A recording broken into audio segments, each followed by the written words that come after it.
So here we have the Ford Fiesta on a 20 plate. I'm going to start off by showing you around the outside of the car, and then we'll hop in and run through some controls on the inside.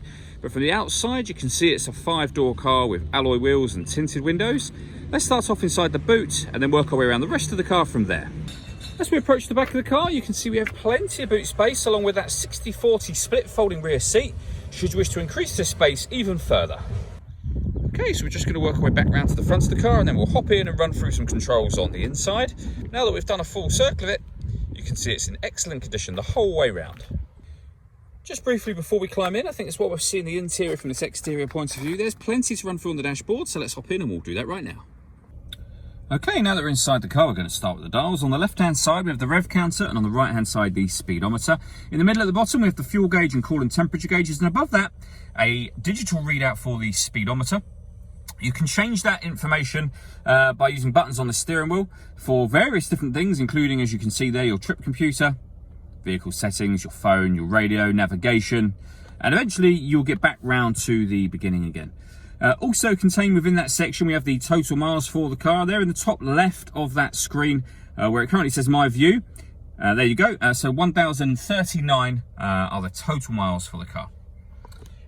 Over into the centre here, we have the touch screen.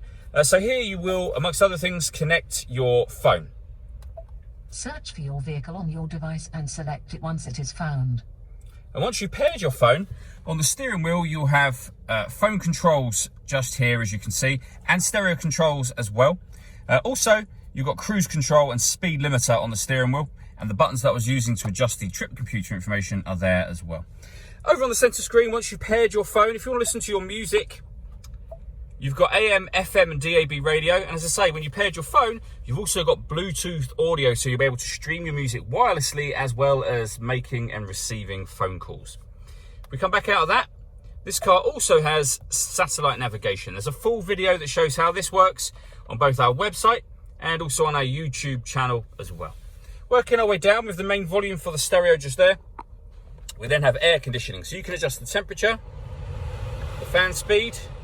You can determine what direction you'd like the air to be distributed in. The air conditioning is on when this light shows, so off or back on again. You can recirculate the air that's in the car. That's a great way of heating it up or cooling it down quickly depending on the temperature you set on this dial. So that's either off or on. With a heated rear screen and a proper heated front screen as well. Underneath here, a 12-volt charging socket and an additional way of listening to your music. So we have USB input. You can plug a device into that. In fact, there are 2 of those in the car. And then extra boxes will appear up on the screen and you can listen to your music that way as well. We have a 6-speed manual gearbox.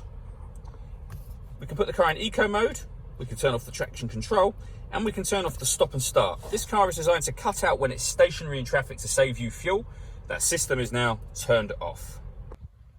All that leaves me to say is thank you for taking the time to watch this video. If you'd like to come and see the car in person and have a test drive, please feel free to call any of our MJA sites. We'd love to hear from you soon.